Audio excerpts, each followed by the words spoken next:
Happy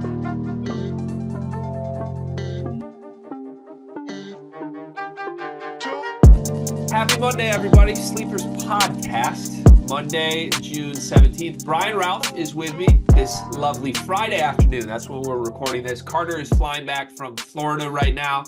Coleman Hawkins just committed to Kansas State right before we record this, and we live called Carter. He was at a Publix getting a sandwich. Brian, how surprising is it that Carter's buying a sandwich at 10:30 a.m. Eastern time? If you are in Florida, you need to get a pub sub. So I'm very glad he did that before he left. Pub subs are legit. Great thing. I'm glad he checked that off the list. Over under 15 and a half pub subs he had in his 4 days in Florida this week. Over. I hope it's over. They're legit, man. I love a good pub sub. I love a good pub sub. They are good. The chicken tender one is the one I got. It's good. But he tried to play that off like, oh yeah, I had to get my first bullshit cart. Okay, you're staying at a family residence. Like you know where the local Publix is, and you got them when you got there. The mindset of thinking of pub subs at like 10:30 a.m. I respect the commitment. He's thriving. He really is. You're also thriving being here with us. We appreciate you. Brian, you've kind of become like, dare I say, you're a star, but I feel like we're using you in like a baseball utility role right now. It's like whenever we have to scratch someone, Brian Ralph gets the call and you come in and just knock it out of the park for us. So we appreciate that. These 10-day contracts are more lucrative than my G League deals, so thank you. One of these days, we'll reward you with the full lifetime contract, Brian. I promise you that. All right, we have a good show for you today. We have 3 topics. Brian came up with one of them. We're going to talk some sleepers teams in every single conference that are not being picked in the top half that could maybe make a run at their conference title.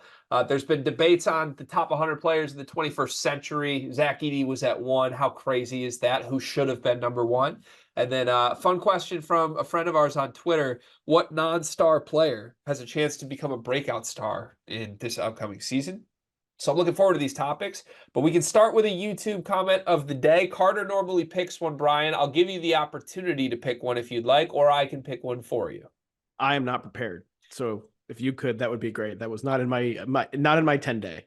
I can absolutely pick one for you. I didn't know how much you wanted to go full Carter Elliott impersonation. This is from Medium Al 13. He says Luke Combs over Action Bronson is an actual travesty. Love the basketball opinions, but music takes can be bad. I'm not a Luke Combs guy. Wait, leave it at that. You're an ally of mine on Luke Combs? You struck me as a guy who would love Luke Combs, Brian, with all due respect. No. Are you I'm generally out. I'm generally out on all things country. Really? Okay. Yeah. That has ostracized me living in the Carolinas, but I don't care. What's the go-to music for Brian Ralph? It varies. It varies, but my favorite artist of all time is probably Wale. That's a whole separate conversation. Damn it. Damn it. We've had this before. But yeah, I got a whole bunch of family that lives up in the Washington D.C. area, so I've gotten to experience a lot of that, and I love it. Wale just like, I mean, he's a good script to follow. He just monologues about nothing in every, like, you get a 75-second intro to every song that's just him speaking in tongues. It's him laying the groundwork for the rest of the song. That's why he's got the mixtape about nothing, more about nothing, the album about nothing. He knows what he's doing, man. Yeah, I wish he would make an album about something. That's what I wish, because my guy just rambles. You can't hate on ambition like that, or the gifted like that. Ambition's good. I have not seen a rapper with a more one-dimensional flow have as much success as Wale has had. Like, it's a good flow. It's a good flow. Like, it's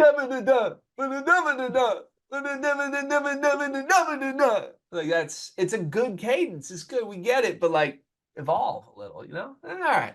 We need to expand your Wale catalog a little bit. That's what I've gotten out of this. I'll listen to the links. You send me a link, I will listen to it. Let's get to the Discord comments. Join the Discord. It is $9.99 a month. I want to give a shout out to AH. I believe that's a friend of the show. Akil has joined after being, I think he joined the Discord like 8 months ago, and he finally joined the paid version of the Discord so people can finally see his comments. That was good to see. And then Boiler MCD also just joined the Discord this morning. And then it looks like a third Flurry has joined. Dame has joined this morning. So great morning for the Discord. The community continues to get bigger and bigger. A lot of people supporting the show. If you support the show, that allows us to pay people like Brian Ralph and Riley Davis to make regular appearances on the show. So if you're looking for a reason, there's your reason right here. And we read the comments every single day. Let's get to those comments right now. I got to scroll up a little bit to find where we left off from yesterday. Let's see here. I think this one missed. This one was intended to make it for a Riley Friday, but it just missed. So you have to answer on behalf of Riley Davis, Brian. Toon says, Okay. re-upping, what is Riley's favorite album? No skips. Riley said his favorite album might be College Dropout. What's your favorite album? No skips. Yeah, I will give my answer. I will not give Riley's answer. Favorite album, no skips.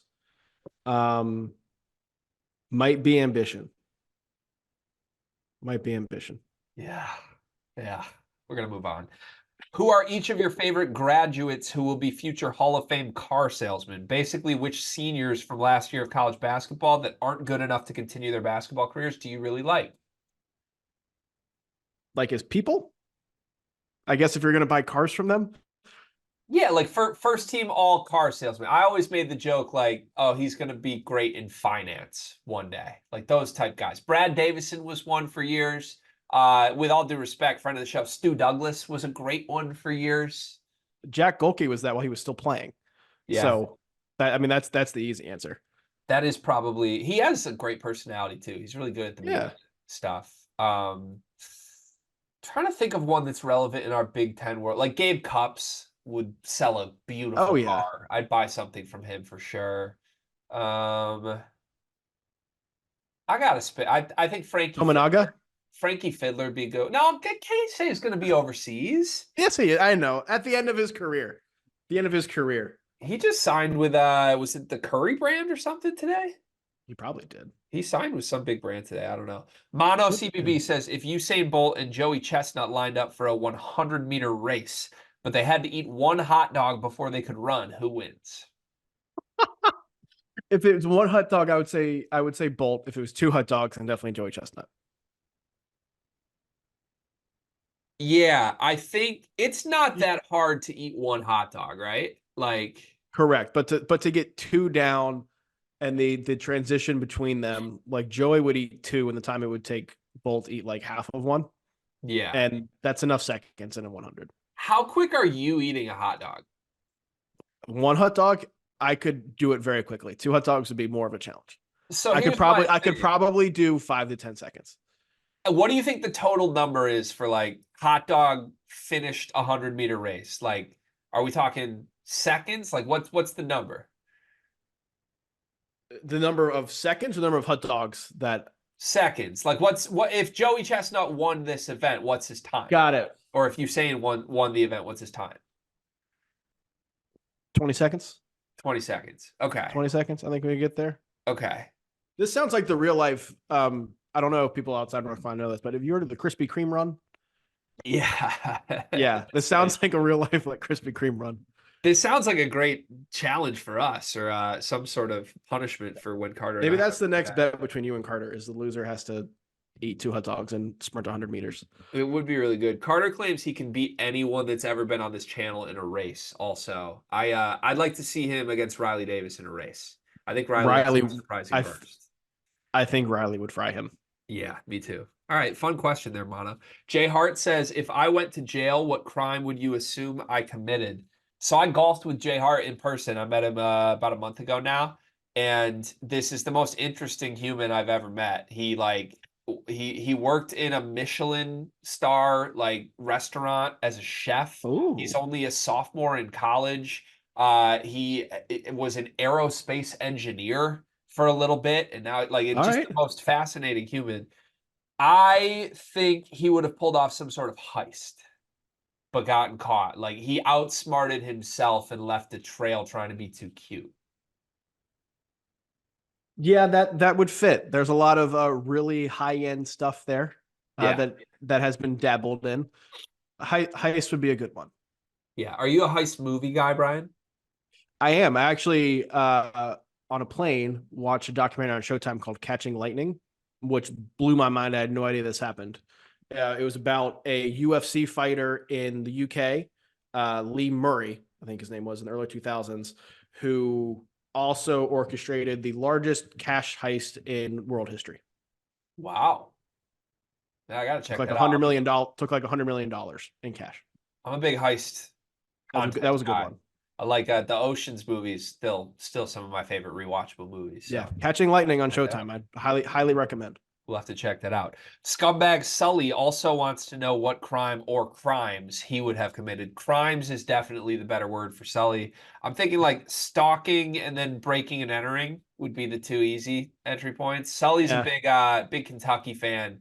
And when we get heated, when we make too many jokes at Mark Pope's expense, Sully always just hits me with a "I'm under your bed, Greg."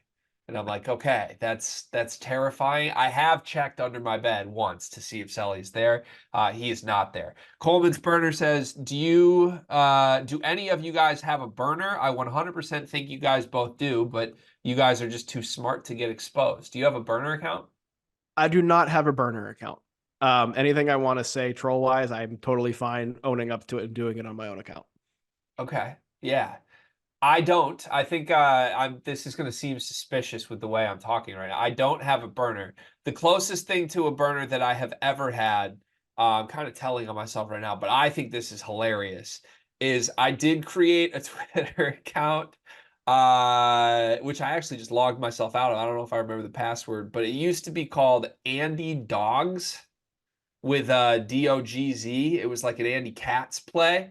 And the profile picture is just a picture of Andy Katz with like dog ears. And the bio of the Twitter account says Big Ten so good, woof woof bark. And I just tweeted out like occasional really, really stupid Andy Katz like things, but added like woof woof bark to the end. Last tweet was March 17th. So this was recent. Yeah. We're following that now. Nobody followed it, nobody interacted with it, but like I would just tweet things like woof woof, Cam Spencer is the best center in the country. I'm Andy Katz, woof woof bark. Like it's so stupid. But I didn't do any burner like activities. I would just tweet Andy Katz nonsense to nobody. I do think I think if there's one of us who would have a burner, it wouldn't be Carter. Carter's too violent and he's fine being himself. Yeah. He owns it. Yeah. I think Riley might have a burner though. I don't think he does, but it would not shock me. He's a big like message board guy, but he doesn't want you to know he's a message board guy, you know? Yeah. Yeah. I can see that. Yeah, I'm just saying. Little Tristan Freeman underneath there. Yeah, but Tristan like wants to be known as the message board guy. Yeah. Riley just wants to like come in and out and post, like keep a pulse on things, you know? Yeah. I got my eye on you, Riley. Brendan says, just entered the transfer portal for track. Should I demand Osibor money? Do you think there's Osibor money to go around in track? You can demand it. I don't know if you're going to get it, but you can demand it. This just makes me realize I would enter the portal in every field of life if I could. You know? But then you're going to be a consistent portal guy. We look down on those people who are in the portal every offseason, right? You're going to portal like 4 times.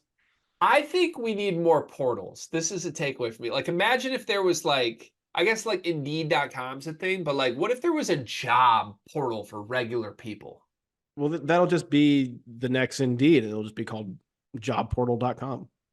But like, if you could see people who are like, yeah, like I want to keep the option open to return to my current 9 to 5, but like I'm willing to see what else is out there.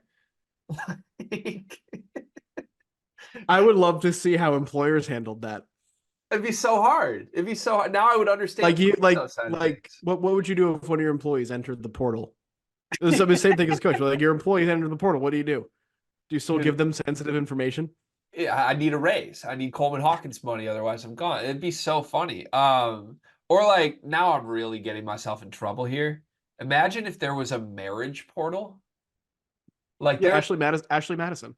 That was the marriage portal. yeah, but that was just like I'm here to cheat. Like there's probably people that entered the portal with good intentions that aren't trying to cheat on their school, right? So like, I mean, So I you're guess talking about a no. portal to leave your marriage with good intentions. Yeah, when you say it like that, it doesn't make a lot of sense. For the record, I would never portal away from my wife, but I think it would be hilarious if this existed in all facets of life. I want it I to do think my happen. wife just walked down here, and I hope she didn't hear that out of context. She's like, What are you doing, Brian? What did you sign up for?" Jew Bowie says you should do a segment where you come up with a set of hypothetical Big Ten SEC and or Big Ten Big 12 challenge matchups and make picks. I think the Big Ten would probably get cooked. Yeah. I Yep, like that as a segment, but they would get cooked. they would get cooked. They would Yeah. get cooked. It just makes me sad. Dreadhead Dev Royal the King says, who do you want to see Holtman and the boys target now that they have a new spot with the transferring of Peyton Sumanik? Nobody. Coleman Hawkins would have been funny, but he's off the board now. Yeah. I don't know. Holtman hasn't been in like A list or B list lists, has he, this offseason? So Not since the first month. Not since the first month. Like they seem pretty content with what they have. yeah, it's tough. Maynard says, can you each pitch a college basketball movie idea? You want to pitch a college basketball movie idea, Brian? A college basketball movie idea. I've always kind of wondered this, and I think would be interesting. Just sports in general, pitches college basketball wise too. Every single sports movie is like the underdog who achieves it, and that's like when you're any story is better when it's the underdog achieving it. We don't hear about we hear all the time from coaches how hard it is to be on top and stay on top. Ooh, Let's get a movie about some like 5-star prospect who went to Kentucky and what that was like trying to hold on to all of that and the pressure. that would be great. I would watch that. We Yeah, just that's like the obvious story that would just like doesn't get told because it's yeah, not as fun. true. Yeah, or like the spin on the underdog story, except the underdog just keeps losing every time. Like there is no happy Yeah, climax. He just keeps losing over and over again. yeah. Yeah, so I think I've spoken about this on the show before. I at one point started writing a script years ago for a college basketball television show that in my Oh, head was going to have a very similar Breaking Bad style arc, but like a fictional John Calipari was the main character instead of Walter White. So okay. like a coach who has gone through, like, picture Cal when he first got the Kentucky job would be the timing of the start of the show.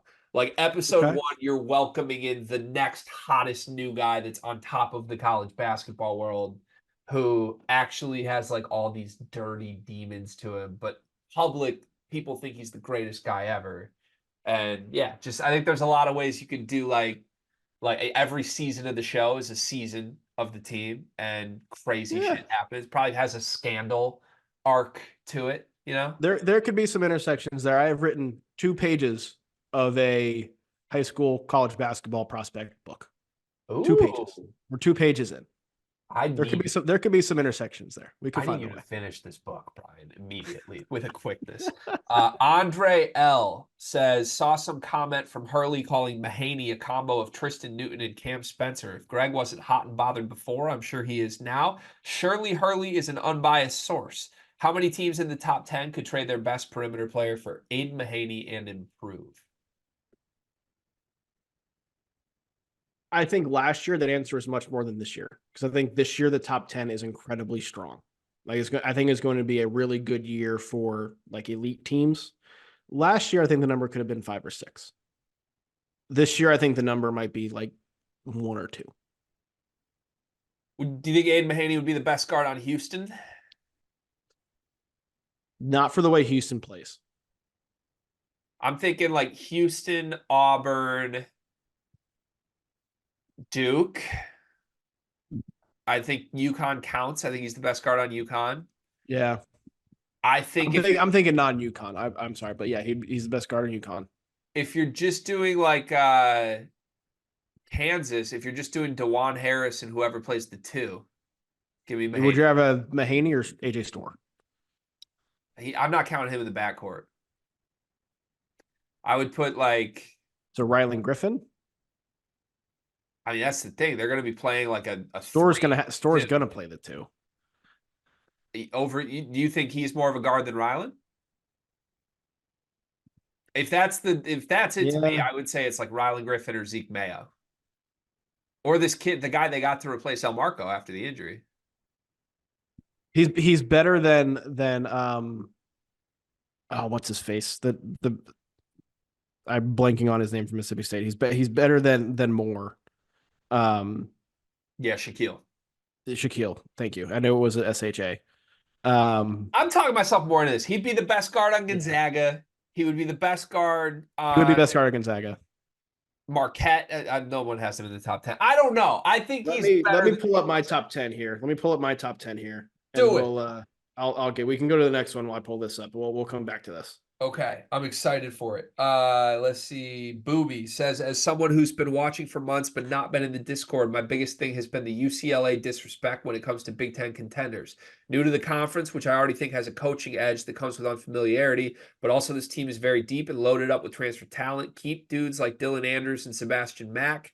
Adding Daly, Johnson, Harris, Clark, Billadou, and Kyle plus Mara could prove to be an NBA talent next year, which would elevate them more. I'm not saying they're winning the Big Ten, but easily, in my opinion, should be preseason top 3 to 4. Do you agree that UCLA should easily be 3rd or 4th? I have them 3rd currently, looking at my top 25. Purdue is 1st, Indiana 2nd, and UCLA is 3rd. I think Dylan Andrews could be in for a really, really big breakout season. The back half of last season, he averaged I forget what the numbers were. I looked it up. It was 18, 4, and 4 on 40% 3-point shooting. If you get that guy for a full season, then yes, UCLA is top 3, I think, pretty easily. I responded to this already in the Discord. I shouldn't have, but I have UCLA 3rd. When we did the actual Big Ten rankings, I have them 3rd. I just don't think it's obvious. Yeah. I really struggle with, hey, Sebastian Mack and Andrews and Mara are back. They stunk last year. They stunk last year. They stunk last year. They stunk. I cannot say it. Edey Mara was horrendous. Edey Mara was awful. And I get why we still have to project him as good.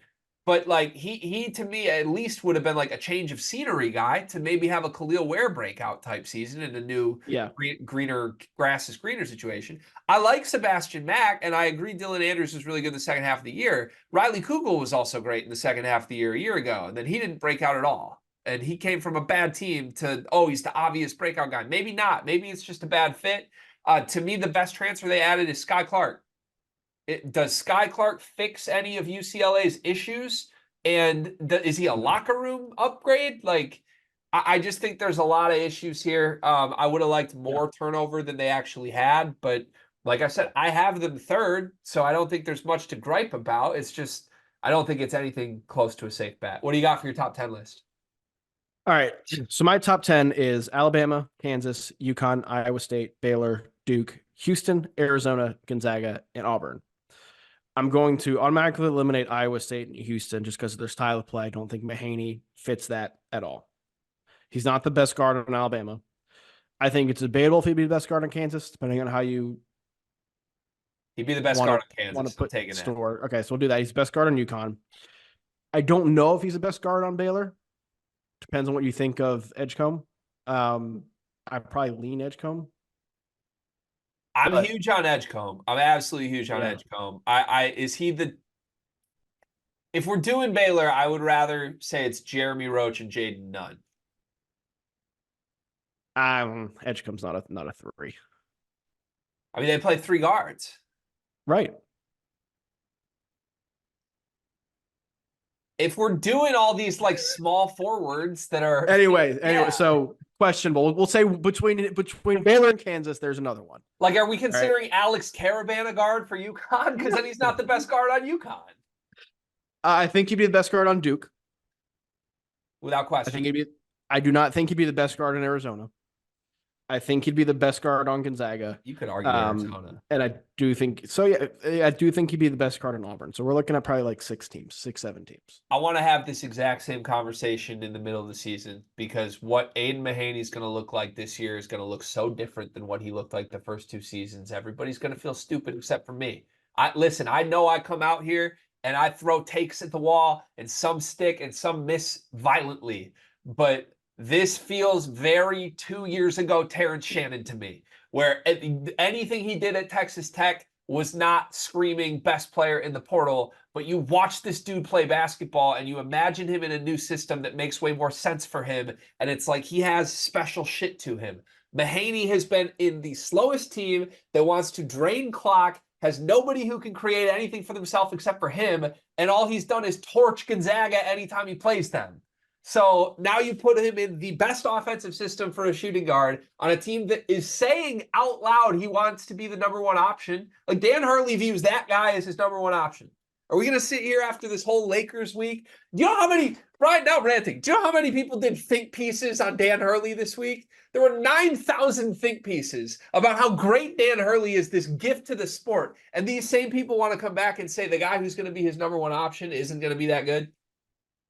Which one is it? Because if I'm supposed to believe the think pieces, Aiden Mahaney is going to be incredible this season. You and I are on the same page. I have no notes, nothing else to add. Thank you. Okay, I think that might be it.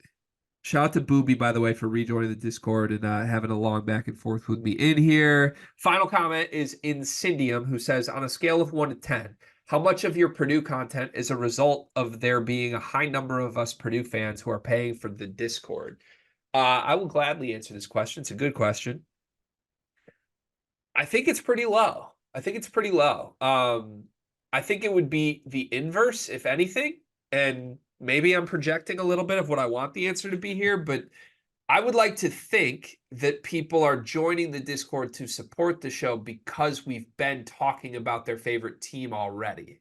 Like we didn't get a Purdue following magically and then start catering. Like we just talked about Purdue a lot and people found us.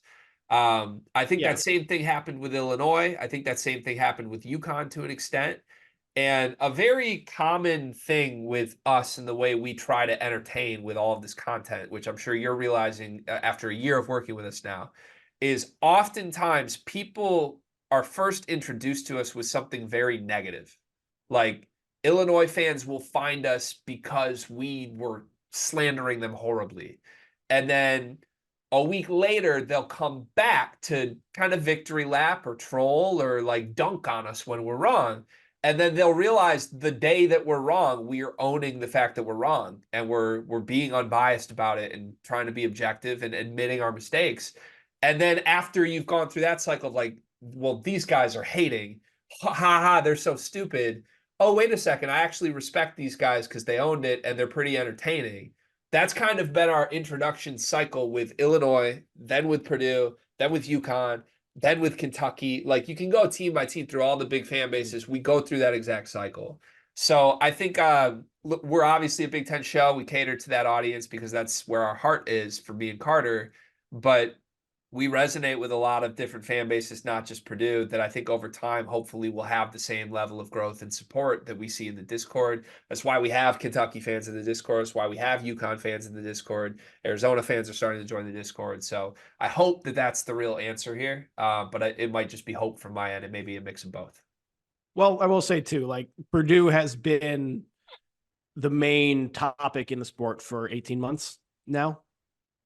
So like some of that is going to come. Purdue is the team that not only us on this channel, but college basketball media at large, it was the favorite thing to talk about. How many Zach Edey, just tall or not? Does he foul or not? Like conversations were there nationally. Purdue was the major topic. Yeah. Yeah. And there is like, look, I am in charge of this. This is my everyday job. I've somehow made a career out of this, which is awesome. And like I wake up in the morning or I go to bed at night with like, okay, what are the topics for tomorrow? And the goal is like, we need a podcast episode and we need some short stuff to do. And I mean, of course, I'm going to cater to what audiences I know we have. Like, would we be doing a video on like pick a random school, like Penn State. If Penn State's shooting guard came back with flimsy arms, are we making a video about that? Probably not. But we did this week because Fletcher Lawyer went viral in our audience's circle.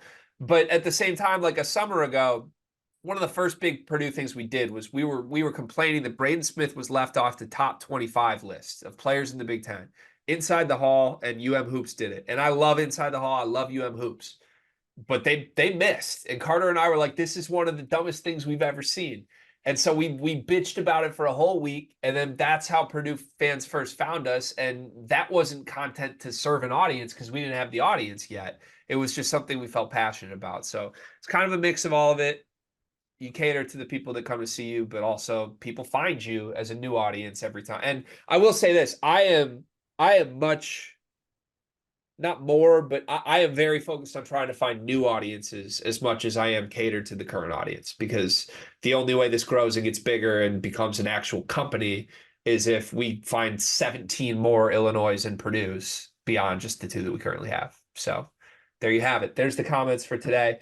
Brian, before we get to our topics, we must remind the people that we are brought to you by NBA 2K Lab.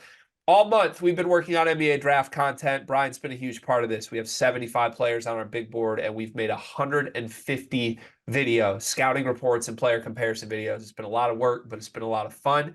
And you can see our big board over at NBA2KLab.com, where they have a bunch of mini games. The people at 2K Lab make some really, really fun things that help enhance your NBA 2K playing experience. Brian, you are a pretty big gamer, if I am correct here. I know you're constantly playing the college basketball game. Do you ever play 2K? Love 2K. Love 2K. Yes. It's a good game. It's a very good game. You and I were doing some videos earlier this week, and you were like, I need 10 minutes because I got to finish. I'm in, I'm in the fourth You quarter. called me in the last 3 minutes of a tight game. I don't know what I'm supposed to do. I'm locked in. It was tough. 2K Lab makes a lot of stuff that will make your 2K playing experience fun. They are putting out videos every day on the best badges, best player builds, but their mini games are super fun. You can play like what college did he go to, guessing while you wait for your load screens while you're playing the game. And the NBA Draft Simulator is the one that we are featured in. Our big board is listed. It's sorted 1 through 75. So go to NBA2KLab.com and check out all the mini games that they have to offer. Thank you to 2K Lab for supporting the show this month. Topic number one, I'm going to let you tee up, Brian, because you pitched me on this one, and I like it quite a bit. What do we got? Yes. So I heard this on a version of this on the Cover 3 podcast I listened to. And I also thought it was relevant because I am a South Carolina alum. And this applied to South Carolina last season, where I want to know teams that are projected to finish in the bottom half of each power conference league that we think have the most potential to compete for a conference championship. Not necessarily win it, but I'll use South Carolina as an example. Gamecocks were picked to finish dead last in the SEC last season. Mid-February, they were right at the forefront of the SEC title race. I want to go power conference by power conference and pick a team that is projected to be in the bottom half that we think has the best chance to at least be in the mix in the conference title race. Absolutely love this. Very fun game. Fun time to do this game. Do we have anywhere we want to use the projections of to like draw a line on who's in the bottom half, or are we kind of guesstimating that? I think we guesstimate that. I think we're early enough to where there's no general consensus. Okay. I think we can guesstimate it and overrule each other if we think one of the teams is too good. I like it. Okay, let's go alphabetically through this. Let's start in the ACC. Who's your sleeper? My sleeper in the ACC, it's Syracuse. No, I'm just kidding. It's not Syracuse. I did that last year. Syracuse State of the Program video. I think Syracuse is going to be terrible this year. I honestly think it could be Notre Dame.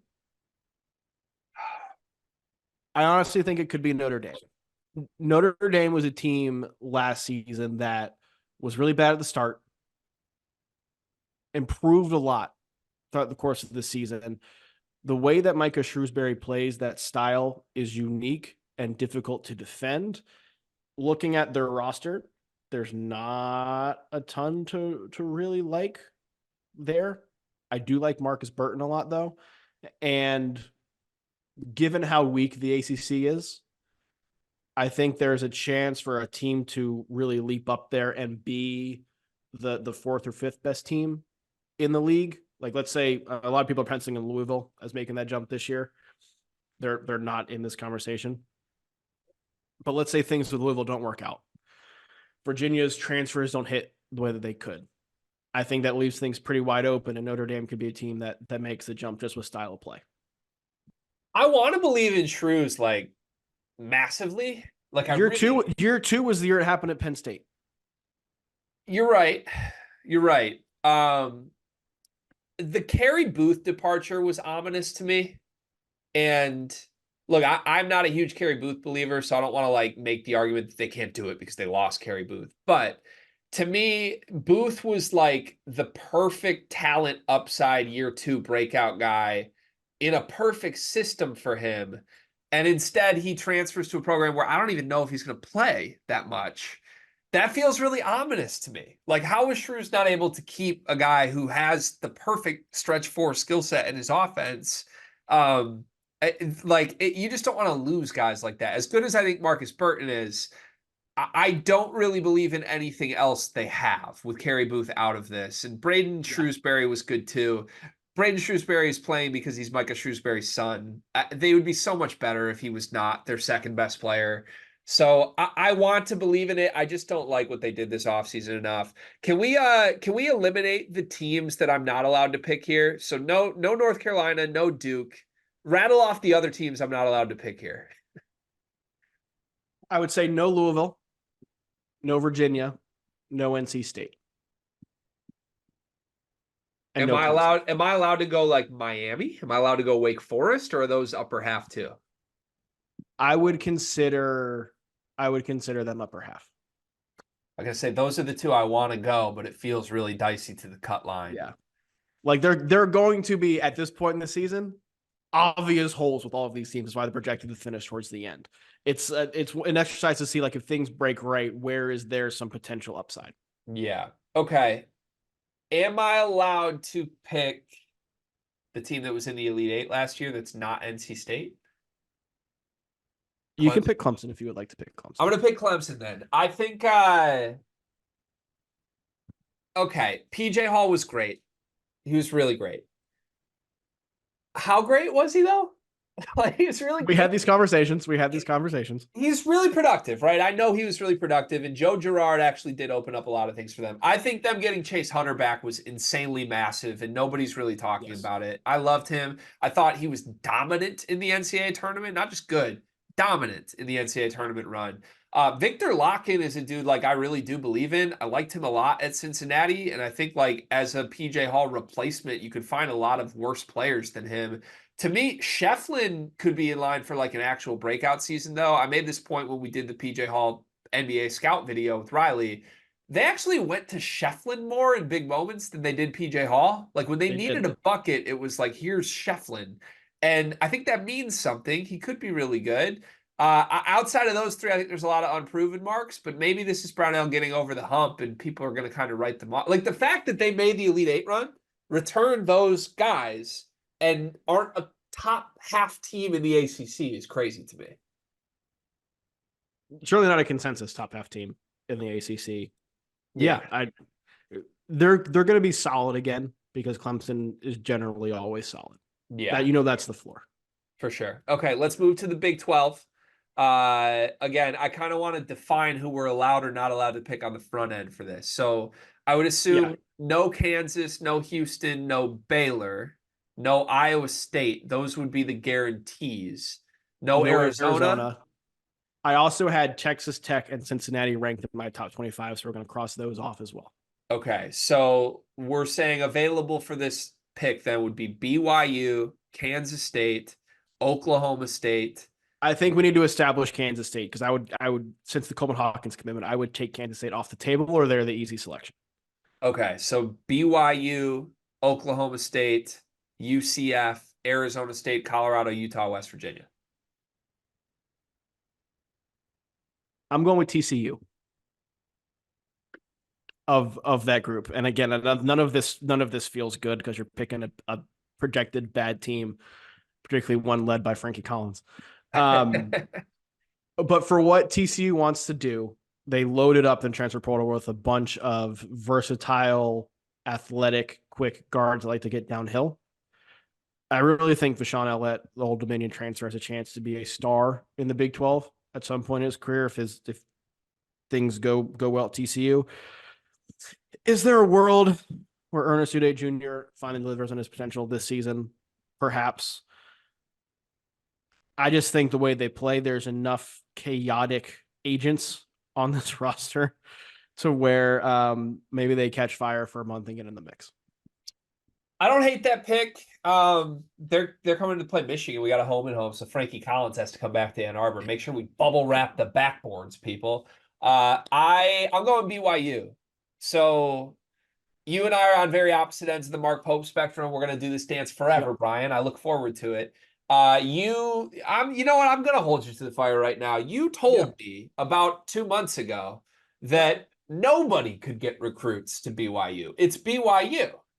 And then Kevin Young immediately got recruits to BYU. Yep. He's crushing it. And Igor Demon might be really, really good. They're going to get Cannon Catchings. I feel pretty confident in that at this point. And to me, that's two guys who are supreme talents. Like Demon and Catchings would start almost anywhere in the country to me. If those are your starting wings around Dallin Hall and Trevin Nell, maybe you're working in Elijah Crawford, who's a guard I really like as a freshman. Mawat Mag playing glue guy role. All you really need is Traore to be a center. I think there's a world here where BYU is like very good. And it depends on Demon being a star.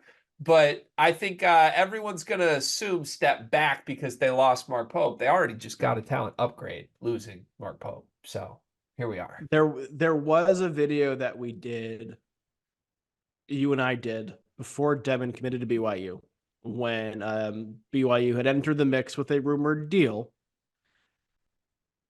Do you recall those kind of funds being available prior to Kevin Young becoming the head coach at BYU? All that tells me is somebody doesn't know how to fundraise, Brian. That's not a good thing. Like Dusty May snapping his fingers at Michigan and getting more money than Juwan Howard ever meant didn't make Juwan Howard good at his job. That's fair. I mean, that's who's he spending on at Kentucky right now? What did he pay Kirk Risa? Well, we're talking about maybe your fifth or sixth best player in the roster there. Okay. What did he pay Lamont Butler? I love Lamont Butler. That was a good decision. Are you kidding me? That was a great decision. Put everyone on Kentucky and everyone on BYU in a bucket for next season. Who are the three most talented players?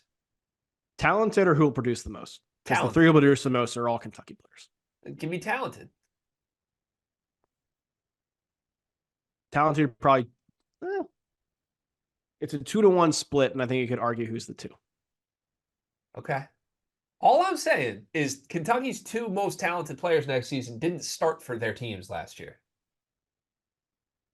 We're going to see. We're going to find out. To the Big East. What is the sleeper in the Big East? Let's say no UConn, no Marquette, no Creighton. Yep. Who do you want to rule out outside of that? No St. John's? I think you could probably keep St. John's. I would not pick St. John's. No Xavier? I think Xavier. If you're going to pick a fourth one, which I think we have to pick a fourth one, I think a fourth one's Xavier.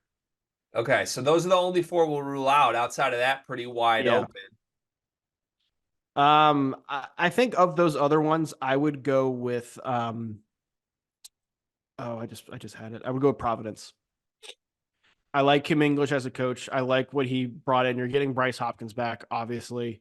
I'm probably should give up on Jabri Abdur-Rahim by now, but I thought he could have been great at Virginia. The system kind of limited him. I thought he was going to be more consistently great at Georgia than he was, but I'm going to blame Mike White for that too. I think he has a chance to really thrive. Wesley Cardette from Chicago State, I think, has a chance to be a really sneaky good ad for them. I really like Bensley Joseph as well from Miami. The pieces that were added to me all make sense and all have pretty significant upside.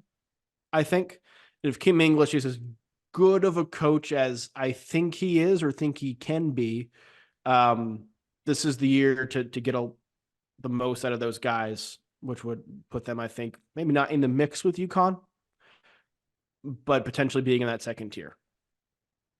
Yeah, I can see that. I think there's a lot of good options here. Like I think Providence is a great one. I think you could talk me into St. John's. I think they're probably the most talented of the options we're saying you can pick. I was even gonna consider Georgetown here for a moment because I really think Malik Mack's gonna be awesome. Yeah. And at minimum, I love that backcourt. I landed on Seton Hall. They landed just a lot of guys that I believe in the upside of. Like I think Zion Harmon's really good. I think Yeah. Scotty Middleton will be a great college basketball player before he's done. And you kind of scooped up a guy who I still think would have been really good at Ohio State. He had some good games in the second half of the season, but just became available because they fired his coach. I know Garway Dual was really pretty much a non-factor last season, but I still believe in his upside. And to me, yes, you lost Kadari to a team in your conference, but you did about as good of a job as you could have replacing him with a collection of guys that are still high upside shots for Shaheen. And I just like the way Mhm. Shaheen's teams play. They play hard. Like Yeah. I'm buying his stock still really big. Okay, to Big Ten territory. Yep. This one's a mess. So many teams here, and there's no consensus top half. So, like, I would say no Purdue, no Yep. Indiana, no Illinois, Yep. no UCLA, Yep. probably no Michigan State. Correct. From there, I mean, everybody's really torn on who else you want to say you can't pick. No Rutgers because of the freshmen. I have Rutgers ranked, so I would say no Rutgers. No Rutgers. Do we say no Michigan? Because if we're not picking Michigan, then I'm going to pick Michigan as my That's sleeper. my thing too. Is I think like I have Michigan ninth in my Big Ten standings, which would be Yeah. lower half, and I think a lot of people have them that low. But I think they would be my pick too if we're saying they're available. In for the sake of not both picking the same, I'm going to go with Oregon too. I think Oregon has a chance to. I think Jackson Shelstad has the potential to be a star and be an all Big Ten kind of guy, making a jump from a freshman to a sophomore season. TJ Bamba coming into that system too. I think the system is built to get the most out of a guy like him. There's some projections there with them and some of the guys on the bench taking steps forward, particularly replacing N'Faly Dante. They were hoping, I don't want to say expecting, but legitimately hoping to get an extra year of eligibility for him that they did not get. But I think those two guards, the potential of them as a duo could make Oregon pretty dangerous. I like that shout. You've talked me all the way into Oregon from the TJ Bamba conversation we had a couple weeks ago when he committed. I like that shout a lot. I'll go completely off the board, like completely off the board. I'm going to take Northwestern. Okay. Carter and I did an exercise. We did like a draft, and we were both drafting. We were trying to just make like the best 10-man Big Ten team we could have. Okay. Northwestern was the only team that had two players taken in the first 10 picks. Interesting. Carter took both of them. It was Brooks Barnheiser and Ty Berry, and I think he overdrafted both of them. But Brooks Barnheiser was awesome last year. Nobody He paid was. attention. Nobody paid attention at all. He I was. thought if he portaled, he would have been like everybody wants him. Like 15, 7.5, and 3 last year. He was superstar. And that's as a second option. There's a world where he's just like a killer as the first option. Ty Berry's coming back from injury, but I loved Ty Berry and everything he did as a shot maker last season. They need somebody to be passable at point guard. Nobody's going to be Boo Booey. But man, even outside of Barry and Barnheiser, like they returned Nicholson, who started at center. They returned Martinelli, who gave them really good minutes. They returned Luke Hunger, who's their big off the bench. I think there's enough there. And this team, as weird as it sounds, like the Barnheiser Barry era, they've been winning. Like they Yeah. all they know at Northwestern is winning the last 2 seasons. And I think there's a world where everybody writes them off without Boo, but the talent is actually good enough to win some games. I like that a lot. I like that a lot. I think Chris Collins has that program in a place where you know they're not going to bottom out. Yeah. And I think this year in the Big Ten, that's going to count for a lot. Yep, 100%. Okay, to the SEC. This is our final power conference because we don't have a Pac-12 anymore. We're going to say no Alabama, no Auburn, No Auburn. no Kentucky, no Arkansas, Correct. no Florida. I would say no Florida because their general consensus top half, no Tennessee. No Tennessee. I think Okay. everybody else I'm okay with. Everybody else is fair. A lot of good options here too. I love the SEC this year. Who you going with? Going to pick a team that did not win an SEC game last season. I think Missouri has a chance to have a real bounce back. Oh, I do. I like Tony Perkins a lot. I like Mark Mitchell's potential in the system a lot. They just announced that Caleb Grill is going to be able to come back for another year. He got medical hardship. I think that's good. Tamar Bates, I think there's a role for him. I don't know about the bench, but there's enough pieces. I think you can get something out of somebody there. I don't know how good the bottom of the SEC is, to be perfectly honest. And I honestly think that South Carolina is a good candidate to do this again if they get good point guard play. But I am not going to count on Lamont Paris catching lightning in a bottle twice. I think this will be more regression with South Carolina than maintain, which is from a Gamecock alumni perspective, totally fine. But I do think a lot went wrong for Missouri last year that they addressed or tried to address. fair points. I can't buy into a Tony Perkins, Tamar Bates team. Like, and those guys, they could be really good. And I know they have other guys off the bench, like Jacob Cruz and Marquez Warwick could be big time scorers for these guys. But Yeah. to me, for the most part, Perkins and Bates like failed. They flunked out of the Big Ten at their various programs, and now it's like they're gonna save Dennis Gate. I don't know about that. I do like the Mark Mitchell ad, though. I think there's a lot of good options. You mentioned South Carolina. That's your team. Jamari Thomas, I really believe in. I did a lot of Field of 68 mid-major stuff for that account this year, and those like he was constantly winning Player of the Week. Um, and Murray Boyle is going to be awesome, as you know. I I think. I don't know. I think. I have really, concerns. really He last season was a bit of a one-trick pony for me. okay, interesting. Okay, man, there's so many I want to choose here. Like, I'm going to shout Ole Miss, but not pick them. They have so many double-figure scorers, and Chris Beard's just a great coach, even if it Yeah. feels gross. The one I'm going to pick is completely boom or bust, but I'm going to do Mississippi State. Okay. I think them keeping Josh Hubbard was pretty massive Love because Josh Hubbard. didn't think he would stay. He's back.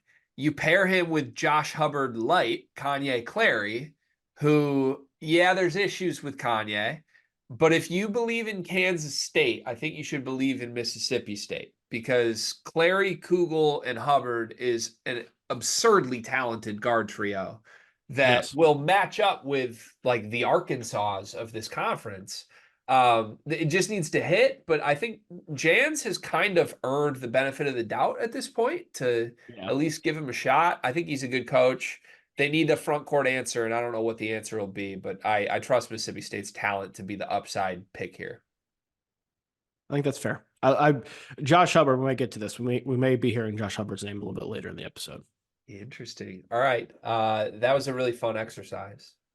Topic number 2 today. The top 100 players of the 21st century was a buzzy topic online last week because Zach Edey was ranked first on this list. Yep. This list came, I believe this was from the CBK Report account, or at least it looks like a CBK Report tweet. They tweeted it out, but it was from 107.5 The Fan. 107.5 The Fan. Okay. So I saw this on my timeline because an account from Sam Stavrakos quote tweeted this and said, "There's no universe in which Zach Edey was a better player than Carmelo Anthony. Having Edey in the top 10 is crazy enough." End of discussion. This went viral on our timelines because we have big Purdue people on our timelines. And the top 10 on this list, 107.5 The Fan, who made this list. Zach Edey was 1, Anthony Davis was 2, Carmelo Anthony was 3, Kevin Durant was 4, Zion Williamson 5, Kemba Walker 6, Jalen Brunson 7, Blake Griffin 8, Jay Williams 9, Tyler Hansbrough 10. We can go on. Like, it goes to Jimmer Fredette, Steph Curry, Emeka Okafor, Greg Oden, JJ Redick, Trae Young, Michael Beasley, Dwayne Wade, Doug McDermott, Adam Morrison. It would be fun to make our list of this at some point and actually like promote it. Yeah. But for now, Zach Edey being the best player of the 21st century, is that crazy? Yes or no? No, because he is the first back-to-back National Player of the Year winner since the 90s, the 80s, right? Was it since Ralph Sampson? Ralph The Sampson, 80? Bill Walton are the only other Yeah, two. yeah, 80. So like, it's not crazy. He's done something that nobody else has done this century. I think if you want to debate somebody else that won, it's how much do national championships matter? Bingo. That's my pushback on this. So when I made some lists like this for the Field of 68, when I was working on social media for them a couple years ago, I always put Jalen Brunson first. Always. Because Okay. 2 national championships meant by far the most to me out of everything on this list.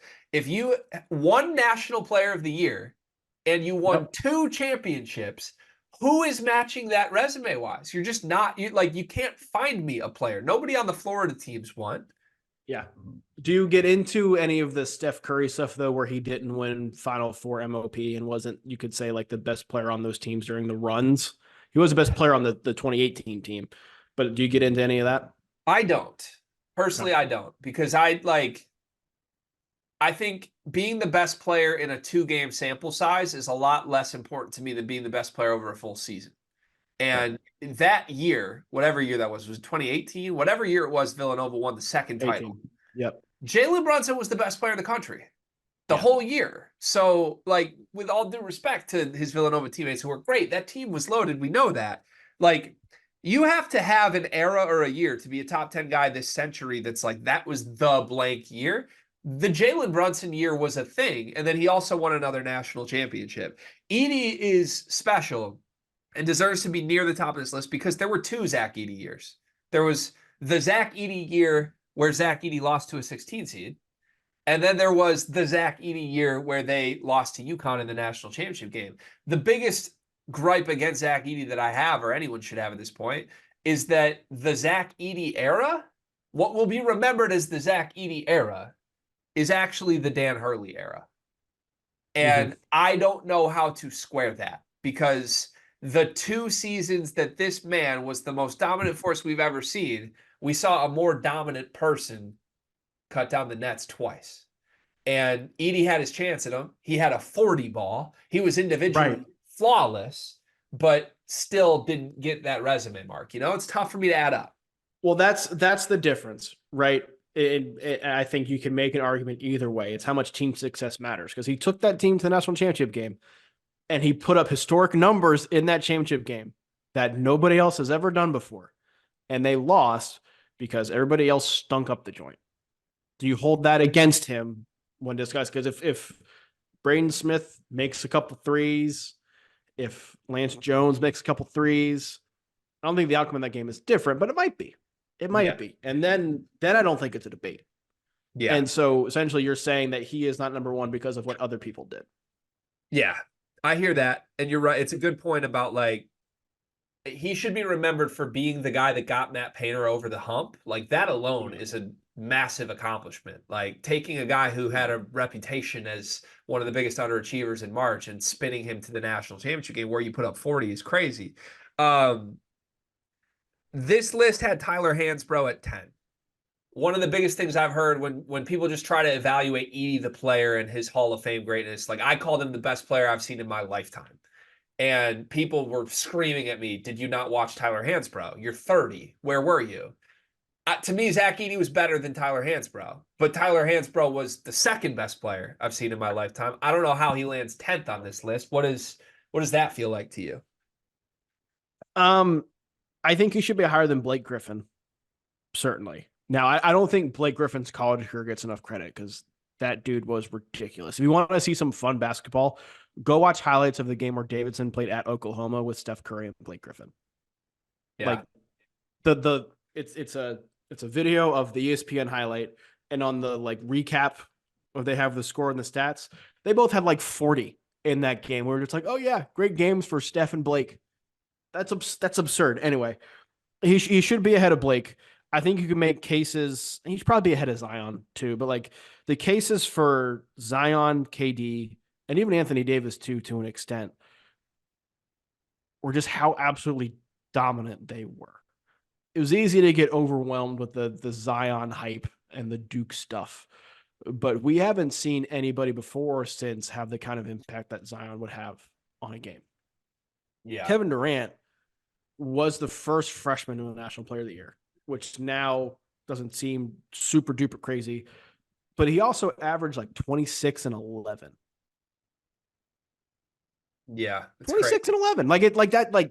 That's absurd. And you didn't have the team success, all that stuff. Like you can make cases for a number of guys on here, but I think Tyler Hansbrough would have to be top 10. This may be a little controversial too. This is just players, not tournament runs. I think Kemba's too high. Ooh. Like I think you swap Hansbrough and Kemba. Because Kemba's tournament run was the greatest of all time. That team was also 9th in the Big East, and that was his best year. Yeah. I hear that. So I think my biggest gripe with this list, or what I would do differently, I think you can make arguments for whatever you want when you do an exercise like this. My biggest gripe would be I don't think the one and dones should each have a place in this top 5. I just don't. We're talking college basketball players. We're not talking how great did they end up in the NBA. And Anthony Davis was fantastic in college. He also had a game with 6 points and 4 rebounds against Cody Zeller. Like he was great. He was the best shot blocker I've seen in my life in college for a season, and they won a national championship. But was he the second best college basketball player I've watched in my 30 years? No, he wasn't. He had a very good season. That was it. Carmelo Anthony won a national championship as well, and was the reason I fell in love with basketball itself. Like it's the first jersey I ever bought. He's my favorite player ever. I don't think his individual season at Syracuse is the best ever. Kevin Durant at 4 is the wildest of the one and dones to me, and he had the best statistical season of these guys by far. But those Texas teams didn't do anything of note, and I think Zion, for the hype that was Zion, you can make an argument he belongs here. But I have a really hard time saying any of those 4 guys belong anywhere on a list with guys that played 4 years and won championships. Like Tyler Hansbrough and Jalen Brunson, to me, should absolutely be in the top 3. If we're putting Zach Edey somewhere in the top 3, like those guys have defined college basketball to me in a way that a one and done just never could. And then if you want to do the talent game, you can do that next. But that was my gripe with this list, is like a lot of one and dones, 2 of whom didn't win shit in your top 5. That feels wrong. Where would you give me your actual top 5? If you're making this list, what is your top 5? Okay. I have this pulled up. I need to come back to this because I'm going to fix your Kevin Durant opinion. I do think I have Edey at 1. I do think I have Edey at 1. I have Hansbrough at 2. Jalen Brunson at 3. I'm going to keep Kevin Durant at 4. And I'm going to go Jay Williams at 5. I'm moving Jay Williams up. Jay Williams won 1.5 National Players of the Year. He won the consensus 1 year, and the year before that he split them. I think it was with Shane Battier, his teammate. But that 2001 Duke team was one of the greatest of all time, and they made the Final Four the next year too. Yeah. He was a part of some because he's the earlier part, we tend to forget how great those Duke teams were and how good and vital he was to that, particularly because his NBA career was cut short with the motorcycle accident. He was the best college basketball player of that time. Yeah. Me. I think he's got to be number 5. I'll put him at 4 and KD at 5 because he's got the championships. I'll put KD at 5. The reason I have KD at 5, and I think KD has to be top 5. If you want to tell me they did not make it out of the first weekend, I will understand that. I will tell you that KD had 30 and 9 in that game, and he was not the reason why. He had 27 in the first round game. Conference tournament against Baylor, Oklahoma State, and Kansas. He had 29, 26, and 37, and his averages for the season went down. He had 1, 2, 3, 4, 5 games with less than 20 points on the season. He had more games with 30 plus than he had less than 20. And he averaged 26 and 11. Yeah, but here's the problem. A different one and done was as good as him, had a better team success season that year. Who? The same guy that year that went ahead of him in the draft went to the national championship game. And if we were saying whose year was it in college basketball from those one and dones, it was the Greg Oden year. Disagree. It was Because the Greg Oden year. one of them was named the better college basketball player, and it was Kevin Durant. He won National Player of the Year. And one of them went to the title game and was taken first overall. One of them also had Mike Conley, who is still playing in the NBA, and Daquan Cook, who also got picked in the first round. I understand. I think it was a debate. That's all I'm saying. And there can't be a debate for the guy who's rated 5th on this list. Like, and Oden was rated 13th or 14th on the original list. Can you repeat your 5 in order for me though, real quick? Sorry. Zach Edey. Edey 1. Edey 1. Tyler Hansbrough. Jalen Brunson. Jay Williams. Kevin Durant. All right. So I think the top Kevin Durant is my mellow for you. Is what it sounds like. Yeah, and that's fine. I respect. I think those top 3 should be that top 3 in order. I would go Jalen Brunson 1. I would go Zach Edey 2. I would go Tyler Hansbrough 3. And I wouldn't hate someone putting Hansbrough 2 and Edey 3 just because Hansbrough got the chip. Zach Edey did not get the chip. But I'm gonna go Edey 2 over Hansbrough because I just believe he was a better player, straight up.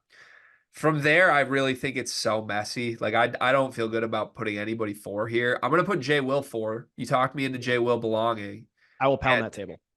And I'll put Kemba Walker 5. I like him over the one and done guys. And fair enough. There's your list. Fun topic. Final topic today. This is from Jordan Stocks, aka at Stock Talks 21, one of my favorite Twitter accounts in the college basketball space. He tweeted this out, I believe, at the end of last week and said, what non-star player in 2023 has the best chance to break out in 2024? He put some images down in this tweet. I think we could go outside of the players that he included, but just to name some that he had on his list. Caleb Foster at Duke. He had Jaden Bradley at Arizona. He had Cam Heide at Purdue. He had Milan Momcilovic at Iowa State.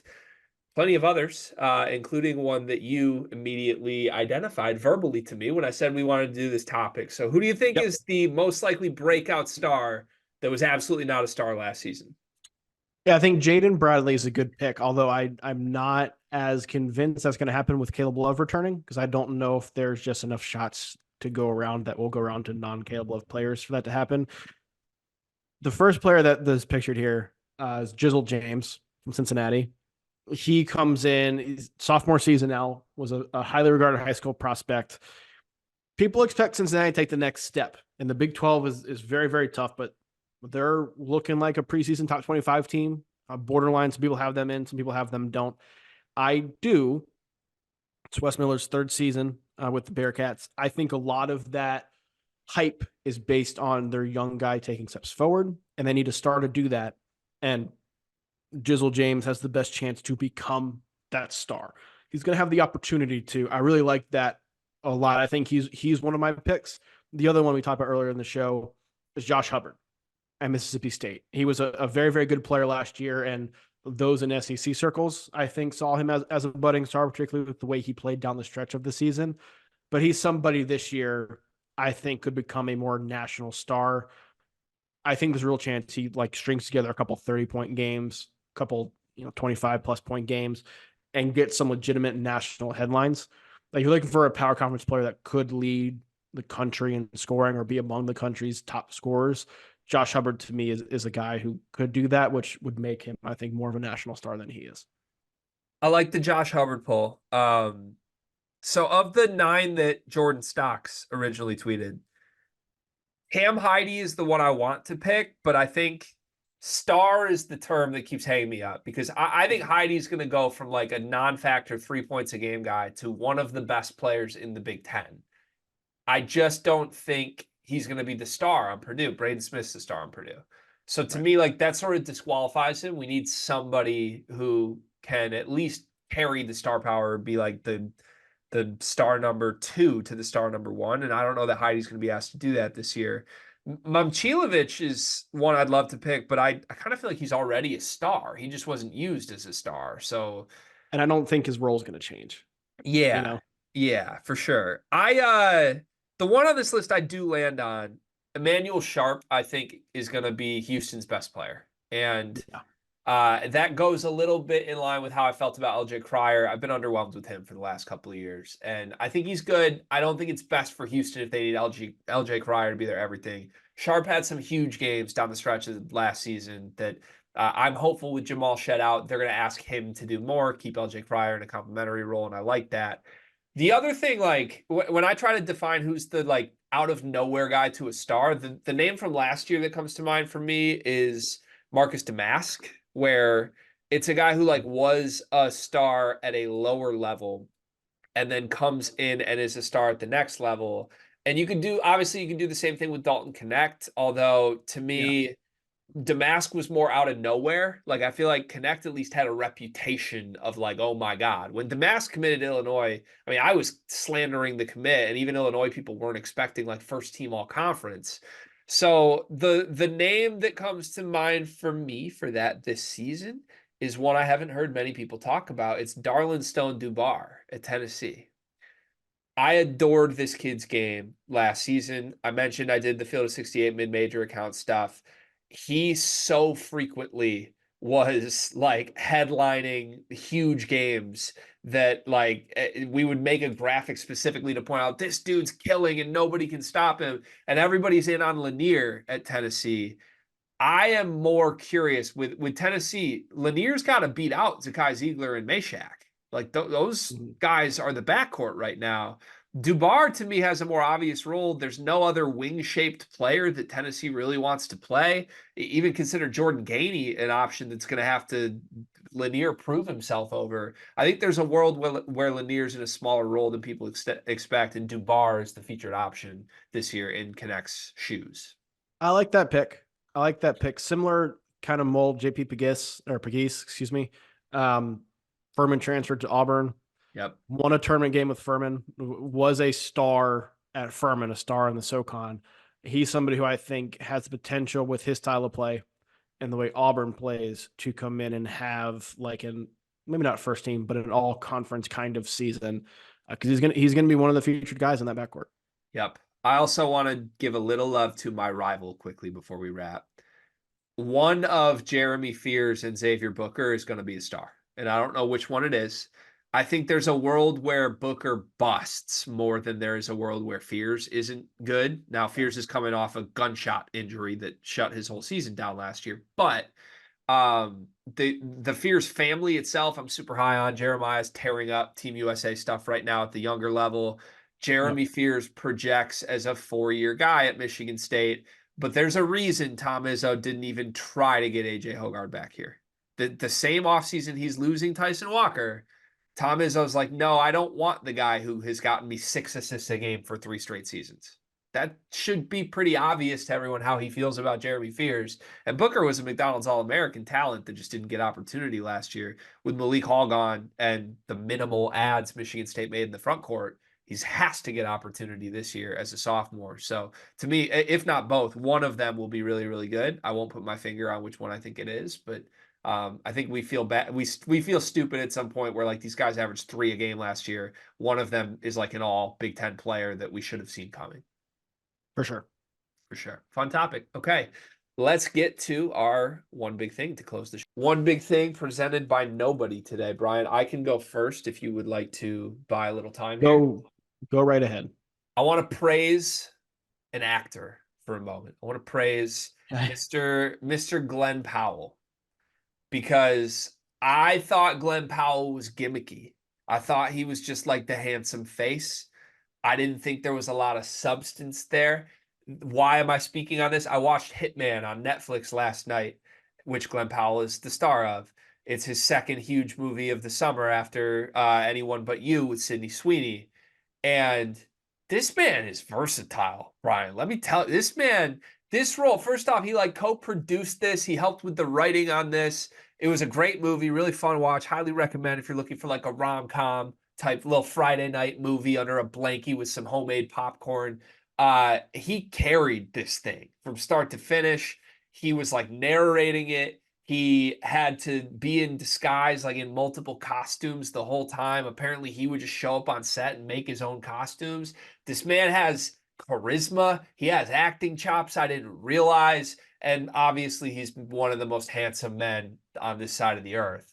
But he's more than a handsome face. That's my takeaway. I think Glenn Powell is our generation's Matthew McConaughey, Brian. Okay. I'm not qualified to speak on this as I am not really a movie guy. I have not, I don't remember the last time I watched a movie that was not like Paw Patrol or the Lego movie or Super Mario Brothers or something my 5-year-old and 2.5-year-old want to watch. I'm gonna send you some Glenn Powell highlights and we'll see if we can change that. What's your Please one do. thing? My one big thing is that we need to have a major international soccer tournament every summer between World Cups and not throw them all in at once. Like I love this schedule where you have like the Copa America games at like 6, 9 and noon, and they got the Euros, excuse me, at 6, 9 and noon, and then the Copa America games at 3, 6 and 9. So you have your whole day with soccer. I think that's great. It's perfect. What we've seen shorter series in both the NHL and NBA, kind of elongating that dead summer stretch between sports and when football starts. Throw some soccer in there, man. Like, let's get Copa America last summer. Let's get the Euros now. Let's get something the summer leading up to the World Cup and then the World Cup. Like, let's let international soccer space some things out here and not drown us all at once. I love it. It's great. I'm going to be watching soccer all day, but I think there's an opportunity to be had there because, the soccer organizations in the world don't have enough money. Do you want to get a Team USA takeoff real quick? I know you were frustrated with the friendly last week. Yeah, we're doing the same thing we did last World Cup cycle, where everyone's like, we need to fire Berhalter, and then prior to last World Cup, we tied France 1-1, and everyone was like, oh, maybe we're pretty good. Okay, and then we went to the World Cup and disappointed again, and then we were all set to fire Berhalter this time. We tied Brazil 1-1, and we're doing the cycle again. Just get him the hell out of here and get somebody who knows what they're doing in charge. Everybody wants to fire the Gregs all the time, man. It's tough. We're doing our best. I think he's 2 Gs too, isn't he? I think he has he's one 2 Gs. extra G. It's not a good look. Yeah. That one the loss was bad. The friendly loss was bad, but I don't know. All right. Congrats on the tie, Team USA. Congrats on the tie. It's a draw, Brian. How dare you? Thank you to Brian Ralph for filling in admirably for Carter Elliott today. We appreciate all his help on the channel. Carter will return to the show tomorrow, everybody. We'll see you then.